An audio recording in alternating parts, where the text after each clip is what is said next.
కీర్తనల గ్రంథము 20వ అధ్యాయము ధ్యానిద్దాం.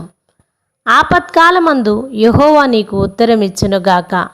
యాకోబు దేవుని నామమున నిన్ను ఉద్ధరించునుగాక. పరిశుద్ధ స్థలములో నుండి ఆయన నీకు సహాయము చేయునుగాక. సియోనులో నుండి నిన్ను ఆదుకొనుగాక. ఆయన నీ నైవేద్యములన్నిటినీ జ్ఞాపకము చేసుకొనును గాక. నీ దహన బలులను అంగీకరించునుగాక. నీ కోరికను సిద్ధింపజేసి నీ ఆలోచన యావత్తును సఫలపరచునుగాక. యెహోవా, నీ రక్షణ బట్టి మేము జయోత్సాహము చేయుచున్నాము. మా దేవుని నామమును బట్టి మా ధ్వజము ఎత్తుచున్నాము.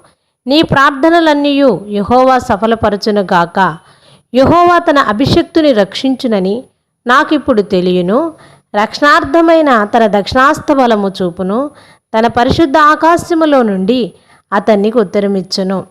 కొందరు రథములు బట్టియు కొందరు గుర్రములను బట్టియు అతిశయపడుదురు.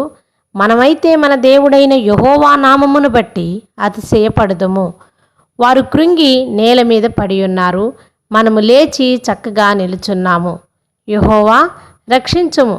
మేము మొరపెట్టినప్పుడు రాజు మాకు ఉత్తరమిచ్చునుగాక. ఆమేన్.